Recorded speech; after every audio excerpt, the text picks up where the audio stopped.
तूफान, साइक्लोन एक बड़े माप के मौसमी प्रणाली को कहते हैं जिसकी मुख्य विशेषता होती है कि इसके केंद्र में अत्यंत कम हवाई दबाव होता है और हवाओं की घूमती हुई चक्रवाती गतियां केंद्र की ओर घुमाव बनाती हैं। तूफान समुद्री और भूमि दोनों पर उत्पन्न हो सकते हैं, लेकिन ये अधिकांशतः उष्णकटिबंधीय क्षेत्रों से जुड़े होते हैं। तापीय तूफान, ट्रॉपिकल साइक्लोन को कभी-कभी हरिकेन या तूफान, टाइफून भी कहा जाता है, जिसका नाम क्षेत्र के आधार पर निर्धारित होता है। ये तूफान उष्ण समुद्री जलों पर उत्पन्न होने वाली तेज चक्रवाती आंधियों होती है। इन तूफानों की ऊर्जा वायुमंडल में मौजूद नमी के संक्रमण से होने वाली गर्मी के साथ बढ़ती है और इसके परिणाम स्वरूप भारी वर्षा, मजबूत हवाएं और अक्सर तूफानी लहरें होती हैं।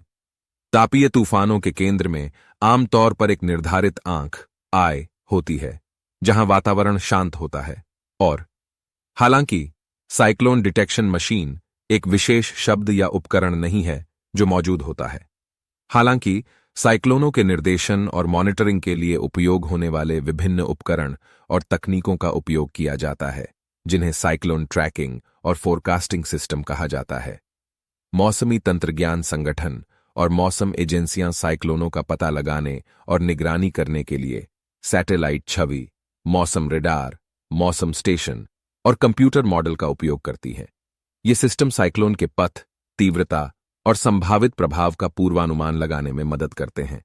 सैटेलाइट्स, जो विद्युतीय, इंफ्रारेड और माइक्रोवेव संवेदकों से सुसज्जित होते हैं, साइक्लोन के गठन और आंदोलन के बारे में महत्वपूर्ण डेटा प्रदान करते हैं। मौसम रेडार साइक्लोन के साथ जुड़े वर्षा पैटर्न का पता लगा सकते हैं और तूफान की संरचना के बारे में जानक चक्रवात नामकरण प्रक्रिया क्षेत्र और नामकरण की जिम्मेदारी के आधार पर भिन्न भिन्न होती है। यहाँ कुछ प्रमुख चक्रवात प्रवृत्ति के क्षेत्रों द्वारा अपनाई जाने वाली सामान्य प्रक्रियाएं हैं। उत्तरी अटलांटिक, पूर्वी प्रशांत और मध्य प्रशांत, संयुक्त राज्य अमेरिका सहित। राष्ट्रीय हरिकेन केंद्र NHC उत्तरी अटलांटिक और पूर्वी प्रशांत में हरिकेनों के नामकरण की जिम्मेदारी संभालता है, जबकि मध्य प्रशांत हरिकेन केंद्र CPHC मध्य प्रशांत में हरिकेनों के नामकरण का कार्य संभालता है। वे एक पूर्व निर्धारित सूची का उपयोग करते हैं जो हर 6 वर्षों में परिवर्तित होती है। प्रत्येक वर्ष की एक अलग सूची होती है जो पुरुष और महिला नामों के बीच बदलती है।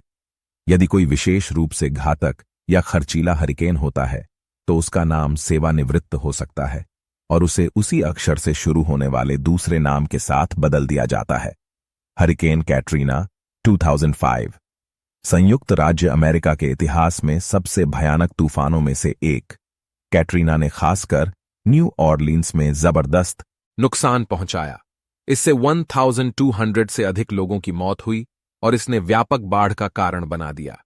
साइक्लोन नार्गिस 2008 यह साइक्लोन म्यांमार, पूर्व में बर्मा, को मार गिराया और इसे रिकॉर्डेड इतिहास के दर्जनों सबसे घातक साइक्लोनों में से एक माना जाता है। इसके कारण लगभग 138,000 लोगों की मौत हुई और आयरवाड़ी डेल्टा क्षेत्र में व्यापक विनाश हुआ। साइक्लोन हैयान 2013 हैयान, जिसे तूफान योलंडा भी कहा जाता है, फिलीपींस को टकराया और यह अब तक के सबसे शक्तिशाली तापीय सिक्लों में से एक था।